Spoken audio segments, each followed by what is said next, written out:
6장 18절 말씀입니다.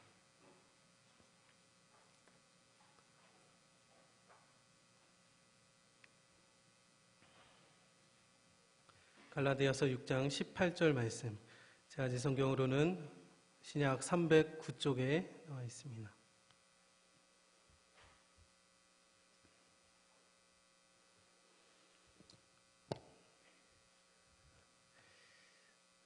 다 찾으셨으면 우리 함께 한 목소리로 공독하시겠습니다. 형제들아, 우리 주 예수 그리스도의 은혜가 너희 심령에 있을지어다. 아멘. 감사합니다. 우리 옆에 계신 성도님과 함께 인사하실까요? 여기까지 주님께서 인도하셨습니다.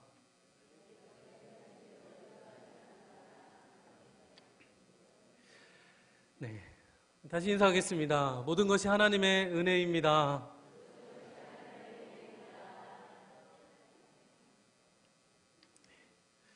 감사합니다. 오늘은 2016년 마지막 수요일, 마지막 수요 예배를 드리게 됩니다. 주여 하는 소리가 여기저기 터집니다. 네, 세월 참 빠르게 느껴지시죠? 네. 오늘 마지막 수요 예배를 드리면서 오늘 갈라디아서도 마지막 마무리 말씀을 드리게 됩니다. 지난 6월부터 매주 부목사님들과 함께 갈라디아서 말씀을 가지고 은혜를 나누었는데요. 여러분 어떠셨나요? 네. 은혜 많이 받으셨나요? 네. 제 입으로 이렇게 말씀드리기가 참 좀 그렇지만 여러분 마음 가운데 어떤 도전이 되고 또 삶의 변화가 있으셨다면 참 다행이고 감사한 일입니다. 혹시 눈에 띄게 변화가 되지 않았다 하더라도 이미 성령님께서 여러분 마음 가운데 조명해 주신 은혜가 자리 잡고 있는 줄로 믿습니다. 우리 지금까지 갈라디아서 말씀을 통해서 굵직굵직한 신앙의 주제를 함께 다뤄왔습니다. 이 갈라디아 교회 성도들을 향해서 사도 바울이 그렇게 간절히 바랬던 소망은 온전한 믿음, 순결한 복음, 그것이 회복되는 것이었습니다. 당시 거짓 교사들 때문에 거짓 복음이 전파되었고 그 거짓 복음 때문에 혼란스러워했던 갈라디아 교회 성도들, 그들이 다시금 온전한 복음으로 회복되기를 그렇게 사도 바울은 간절히 원했습니다. 그래서 그가 끊임없이 반복하면서 강조했던 것이 그겁니다. 다른 복음은 없다. 율법의 행위로가 아니라 믿음으로 의롭다함을 얻는다. 나는 죽고 예수로 사는 그 삶을 살아야 하고 그것으로 사는 그 믿음이 우리가 그렇게 부르심을 받은 하나님의 자녀로서 사는 삶이다라고 강조합니다. 그러므로 육체의 할례가 아닌 마음의 할례를 받아야 한다. 그리고 성령을 따라 믿음으로 행하여서 성령의 열매를 맺는 삶, 오직 그리스도의 십자가만을 자랑하는 삶을 살아야 한다고 사도 바울은 강조하였습니다. 이제 우리 2016년 마지막 수요 예배를 드리면서 그리고 갈라디아서 말씀을 마무리하면서 우리의 신앙, 우리의 믿음을 함께 돌아보길 원합니다. 혹시 갈라디아 성도들과 같이 나름 열심히 신앙생활을 하는 것 같은데 걸어가고 있는 방향이 잘못되어 있지는 않은지, 그 열정과 열심이 혹 나만을 위한 열심은 아니었는지, 그리고 정말 내 믿음의 상태, 내 믿음의 삶의 모습이 이대로 괜찮은 건지 함께 진단해 보기를 원합니다. 그래서 만약 고쳐져야 될 부분이 있다면 고치고 수정해야 될 부분이 있다면 수정하고, 그래도 내 힘으로 되지 않고 힘들다면 주님께 도움을 구하셔서 온전한 믿음, 온전한 복음, 그것으로 온전히 회복되기를 주님의 이름으로 간절히 축원합니다. 사도 바울은 이제 갈라디아 교회 성도들에게 권면할 말씀을 마치면서 오늘 본문에 이렇게 진심을 담아서 말씀하고 있습니다. 우리 주 예수 그리스도의 은혜가 너희 심령에 있을지어다. 여러분, 우리 그리스도인들이 가장 빈번하게 말하는 단어 중 하나가 은혜라는 말일 겁니다. 은혜 많이 받았다. 은혜 받으세요. 다 주님의 은혜입니다. 여러분, 어떤 때 은혜 받았다라고 하시나요? 은혜가 무엇이라고 생각하시나요? 우리는 대부분 말씀을 듣거나 찬양을 부를 때 내 마음 가운데 무언가 감동이 되었을 때에 은혜 받았다라고 표현합니다. 때로는 병에서 치유받거나 아니면 불안했던 마음이 평안해지거나 때로는 정말 감사한 일이 생길 때도 우리는 은혜라고 표현을 합니다. 성경에서도 이 은혜라는 말이 자주 나오는데요. 그 의미는 참 다양하게 쓰이는 것을 볼 수 있습니다. 은혜라는 말을 헬라어로 카리스라고 하는데요. 누가복음 2장 52절에는 이렇게 기록하고 있습니다. 예수는 지혜와 키가 자라가며 하나님과 사람에게 더욱 사랑스러워 가시더라. 여기서 사랑이라는 단어가 카리스, 은혜입니다. 즉 우리가 주님께 은혜 받았다라고 하는 말은 주님의 사랑으로 채움받았다라는 의미라는 것이죠. 바로 은혜 받은 사람은 그 안에 주님이 주시는 사랑이 가득 채워져 있기 때문에 겉으로 그것이 사랑이 표현된다는 것입니다. 우리 안에 하나님의 사랑이 채워지면 그 채워진 사랑을 가지고 다른 사람을 사랑할 수 있게 됩니다. 그러니까 우리가 주님께 주님 은혜를 주세요라고 구하는 것, 은혜를 간구하는 것은 곧 내가 다른 사람을 사랑할 수 있게 주님의 사랑을 채워주십시오라는 간구인 것입니다. 그래서 적어도 은혜 받은 사람이라면 내가 적극적으로 다른 사람을 사랑하지 못할지언정 그 사람을 미워하지 않는 법입니다. 결국 내 안에 남아있는 미움, 다툼, 시기, 질투 이 모든 것이 없어지려면 내 안에 은혜가 채워져야 되고 주의 사랑으로 가득 채워져야 된다는 것입니다. 이것을 갈라디아서 2장 20절에는 이렇게 표현합니다. 내가 그리스도와 함께 십자가에 못 박혔나니 이제는 내가 사는 것이 아니요 오직 내 안에 그리스도가 사는 것이다. 이제 내가 육체 가운데 사는 것은 나를 사랑하사 나를 위하여 자기 자신을 버리신 하나님의 아들을 믿는 믿음 안에서 사는 것이라. 여러분, 은혜 받기를 원하십니까? 그러려면 나는 죽고 내 안에 그리스도가 사셔야 합니다. 내 안에 비워진 그 마음 가운데, 아니 욕심과 이기심으로 가득 찬 내 마음이 비워지고 그 안에 예수 그리스도의 사랑이 가득 채워져야 합니다. 그것이 은혜 받은 사람의 모습입니다. 저와 여러분의 삶이 진정 그리스도가 주인 되시고 그분의 사랑으로 가득 채워지시는 은혜의 삶이 되시기를 우리 주님의 이름으로 간절히 축원합니다. 또 어떨 때 은혜라는 말을 쓰느냐? 사도행전 2장 47절 말씀에 이렇게 기록합니다. 하나님을 찬미하며 또 온 백성에게 칭송을 받으니 주께서 구원받는 사람을 날마다 더하게 하시니라. 아멘. 이 예루살렘 교회의 역사하시는 하나님께서 우리 교회에도 이런 동일한 역사를, 이때 은혜라는 단어는 칭송이라는 단어로 쓰여졌습니다. 칭송받는다는 것은 칭찬받는다는 겁니다. 사도행전에서는 온 백성에게 칭송받는다라고 표현했는데 우리가 주님께 은혜 받았다라고 하는 것은 바로 주님께 칭찬받는다라는 의미입니다. 칭찬은 고래도 춤을 추게 한다, 그런 말이 있듯이 칭찬받는 것, 우리의 기분을 좋게 하고 우리의 마음을 편안하게 합니다. 자녀들은 부모님께 칭찬받기를 원하고 남편은 아내에게, 아내는 남편에게 칭찬을 받기를 원하고 학생은 선생님에게, 또 직장 직원들은 상사에게 칭찬받기를 좋아할 것입니다. 하물며 우리가 하나님께 칭찬을 받게 된다면 얼마나 좋을까요? 여러분, 우리는 너무나 연약하지만 하나님은 위대하십니다. 그 크신 하나님께서 작고 작은 나를 칭찬하여 주신다. 능력이 많으시고 온 우주를 다스리시는 그 하나님께서 늘 실수하고 허점투성인 나를 격려하여 주신다. 너 참 잘했다.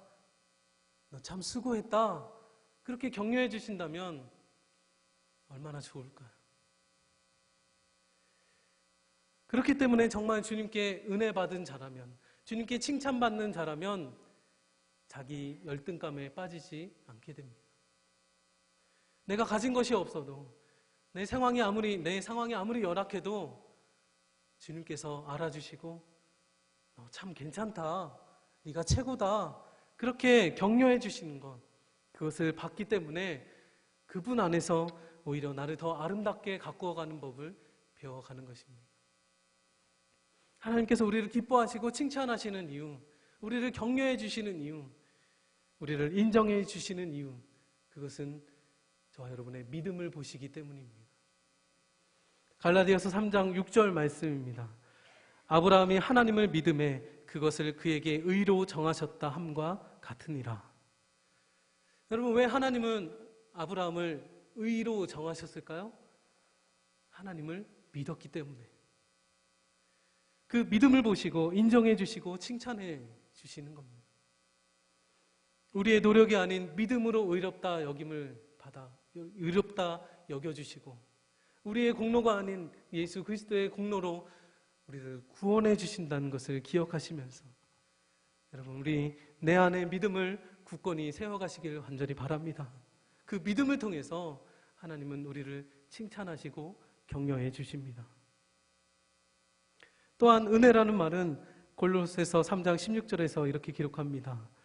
그리스도의 말씀이 너희 속에 풍성히 거하여 모든 지혜로 피차 가르치며 권면하고 시와 찬송과 신령한 노래를 부르며 감사하는 마음으로 하나님을 찬양하고. 이 구절에서는 감사라는 단어가 카리스, 은혜입니다. 즉 범사에 감사하는 마음은 꼭 은혜 받은 증거로 나타난다는 것입니다. 우리는 흔히 하나님 아버지께서 나와 함께 하신다는 것을 믿음으로 고백합니다. 여러분 믿으시죠? 그런데 우리가 살아계신 하나님께서 나와 함께 하신다는 사실을 믿고 있는지 믿고 있지 않은지 그것을 쉽게 구별할 수 있는 방법이 있습니다. 그것은 범사에 내가 하나님께 감사하고 있는지 감사하고 있지 않은지를 보면 알 수 있습니다. 때로 내 생각이나 계획과 전혀 다른 일이 벌어질 때, 정말 황당하고 당황스러운 일이, 어려운 일들이 내게 펼쳐질 때에 하나님이 나와 함께 하심을 믿는다면 우리는 그분의 선하시고 신실하신 계획을 믿기 때문에 감사할 수 있습니다. 그런데 반대로 왜 나에게 이렇게 어려움과 시련을 주시냐고 불평한다면, 여러분 그것은 하나님께서 그 상황 속에서 나와 함께하고 있다는 사실을 믿지 못하고 있는 것입니다. 여러분 지금 현재 우리 자신, 올 한 해의 우리의 모습을 한번 돌아보기 원합니다. 우리 입술의 고백이 감사가 많으셨나요? 아니면 불평이 많으셨나요? 우리가 진정 은혜 받았다면 설령 내가 병에 걸렸어도, 불의의 사고를 당했어도, 대학에 떨어졌어도, 내 계획이 틀어졌어도 우리는 감사할 수밖에 없습니다. 왜냐하면 그 안타까운 상황 속에서 우리 주님은 함께 하셨고, 그리고 앞서서 일하심을 우리가 믿기 때문입니다. 여러분 어떻게 사도 바울에게 있어서 예수 그리스도의 십자가가 자랑이 될 수 있었을까요?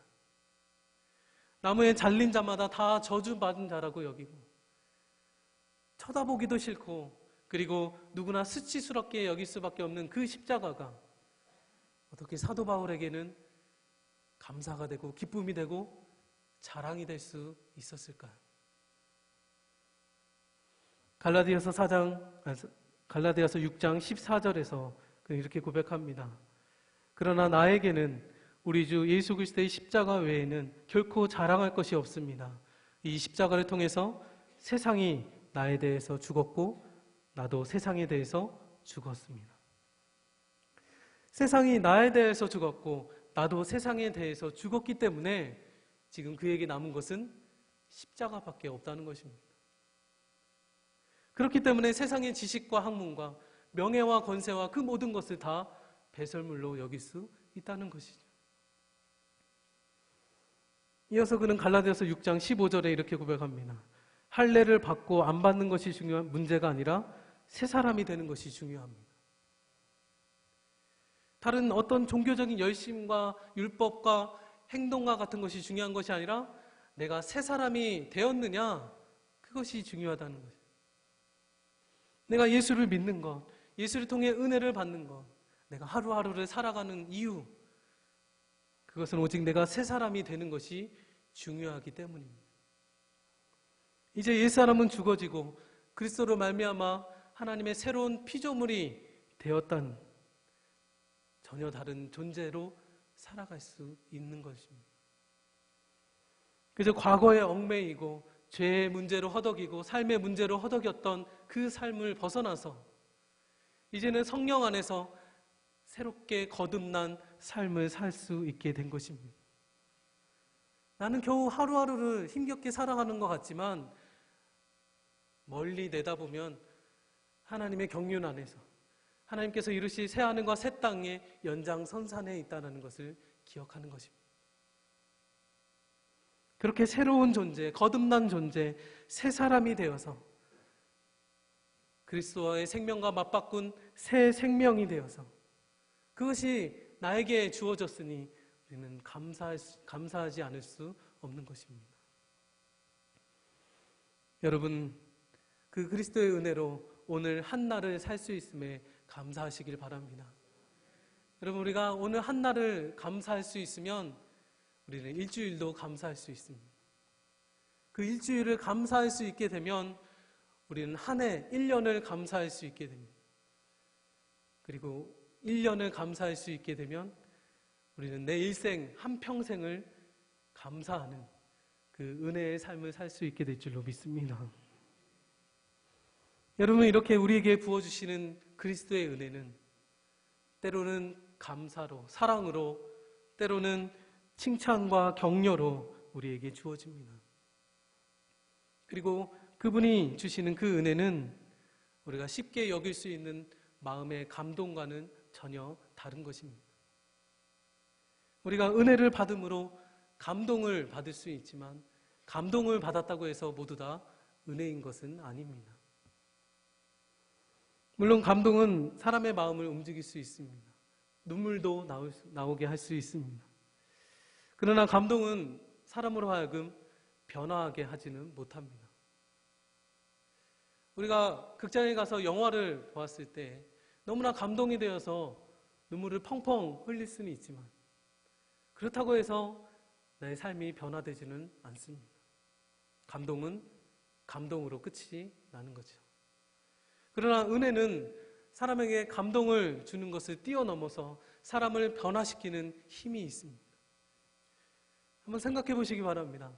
하나님의 사랑으로 우리가 가득 채워졌어요. 하나님께서 날마다 격려해 주시고 칭찬해 주세요. 그리고 하나님께 날마다 범사에 감사하는 삶을 살아요. 여러분, 누가 봐도 그 사람은 변화된 사람 아니겠습니까? 그렇다면 어떻게 우리가 그 은혜 안에 살아갈 수 있을까요?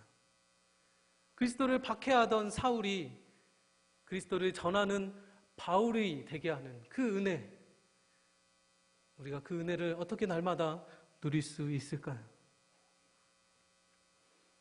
민수기 6장 24절로 26절 말씀입니다. 우리 함께 봉독하시겠습니다. 여호와는 내게 복을 주시고 너를 지키시기를 원하며 여호와는 그의 얼굴을 내게 비추사 은혜 베푸시기를 원하며 여호와는 그 얼굴을 내게로 향하여 드사 평강 주시기를 원하노라 할지니라 하라. 아멘. 여러분, 이 말씀은 하나님께서 직접 알려주시는 축복 기도문입니다. 이 말씀을 통해서 우리가 알 수 있는 하나님의 속성은 그분은 원래부터 저와 여러분에게 날마다 복과 지키심과 은혜와 평강을 베푸시기를 즐겨하시는 분이시라는 겁니다. 하나님은 원래부터가 그렇게 넉넉하시고 자비로우시고 사랑이 많으신 분이세요. 그럼 우리가 가만히 앉아서 하나님 은혜 좀 주세요. 그러면 하나님이 주시는 걸까요? 물론 하나님은 조건 없이 사랑해 주시고 우리에게 은혜를 주시는 분이시기도 하지만 출애굽기 20장 6절에서 하나님이 이렇게 말씀하셨습니다. 나를 사랑하고 내 계명을 지키는 자에게는 천대까지 은혜를 베푸느니라. 다만 하나님께서 원하시는 건 다른 세상이나 다른 어떤 것이 아닌 오직 하나님만을 사랑하고 하나님의 말씀을 따라 살아가는 자에게 하나님은 천대까지 영원토록 은혜를 베푸신다고 약속하십니다. 이 구절에서 은혜라는 것은 변하지 않는 사랑을 의미합니다. 우리를 향하여 변하지 않는 사랑으로 우리를 사랑해 주시는 그 하나님을 우리도 그분을 순수하게 사랑하고 열정적으로 사랑하고 그분의 말씀에 순종할 때에 우리는 그분의 은혜 안에 거할 수 있게 되는 것입니다. 또한 하나님은 잠언 11장 27절에서 이렇게 말씀하셨습니다.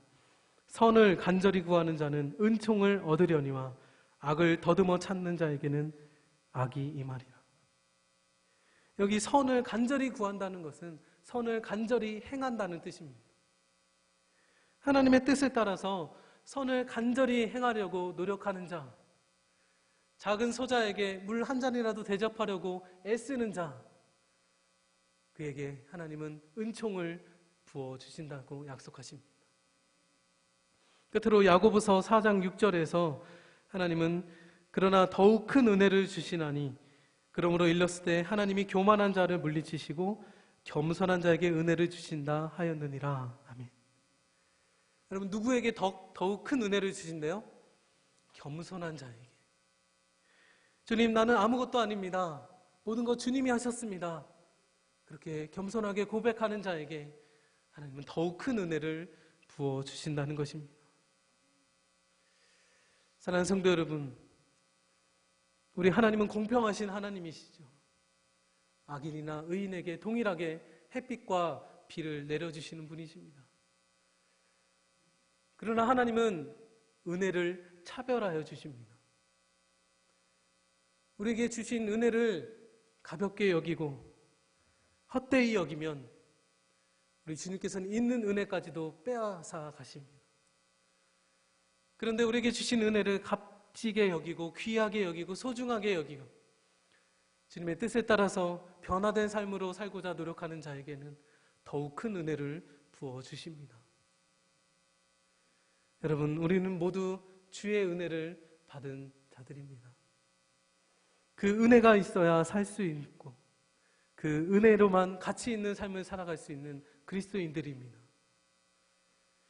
그리스도의 은혜, 저 십자가 위에서 값없이 주신 그 은혜, 물과 피를 다 쏟으시면서까지 우리에게 내려주신 무엇과도 바꿀 수 없는 그 값진 은혜임을 우리는 날마다 기억해야 될 줄로 믿습니다. 그래서 그 날마다 그 은혜 안에 거하시고 충만하게 누리시는 저와 여러분이 되시기를 간절히 축원합니다. 한 가지 예화를 드리고 마치고자 합니다. 어느 심하게 화상을 입은 엄마가 있었습니다. 그 엄마에 대해서 아들은 날마다 창피해했고 그리고 날마다 못마땅해 했습니다. 그래서 엄마가 길거리에서 자기를 아는 체 하는 것도 싫어했고 그리고 학교에 찾아오는 것도 너무나 싫어했습니다. 그래서 어느 날 엄마에 대해서 그렇게 불평합니다. 엄마, 제발 나를 아는 체도 하지 말고 우리 학교에도 찾아오지 마. 창피해. 그래서 그 엄마가 울면서 이렇게 얘기합니다. 어느 날 내가 돌도 안 됐던 그 어린 시절에 너를 두고 잠깐 가게에 갔는데 우리 집에 불이 났다. 돌아오는 길에 불난 집에서 너의 울음소리를 듣고 나는 그 불 속으로 뛰어들어갔다. 그리고 너를 안고 오면서 이렇게 화상을 입게 됐다. 난 너의 울음소리를 지나칠 수 없었고 너의 생명을 건질 수밖에 없었고 너의 생명과 나의 이 몸을 바꿀 수밖에 없었다. 그렇게 울면서 얘기하는 엄마의 이야기를 듣고 이 아이들은 더 이상 엄마의 그 흉측한 모습을 창피하거나 부끄러워하지 않았다는 것입니다. 여러분, 저 십자가를 바라보면서 저와 여러분에게 주시는 은혜, 그것이 곧 그리스도의 찢긴 몸, 피와 물을 쏟으신 비참함이지만 저와 여러분에게는 새 생명이요 영원한 구원의 산 증거인 줄로 믿습니다. 오늘도 그 은혜가 우리를 살게 하고 그 은혜 안에 거할 때에 저와 여러분의 삶이 하루하루 변화되는 삶, 그리고 거듭나고 축복된 귀한 삶이 될 줄로 믿습니다. 올해 마지막을 보내면서 그리고 새해를 맞이하면서 저 여러분 마음 가운데 그 은혜가 충만하게 흘러가기를 우리 주님의 이름으로 간절히 축원합니다. 아멘. 함께 기도하시겠습니다.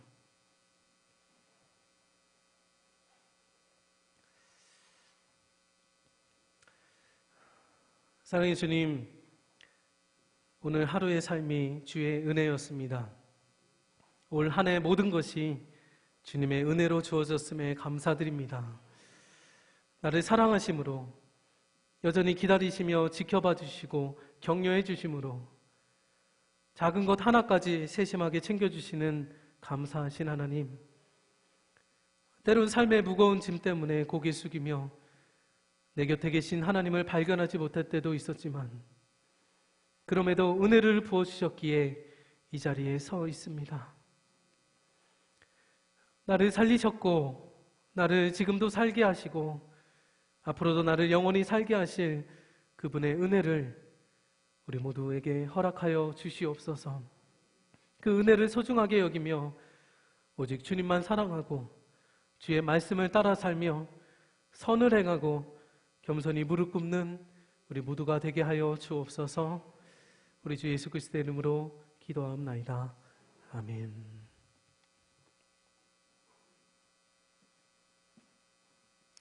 할렐루야. 네, 오늘도 수예배에 나오신 여러분, 하나님의 은혜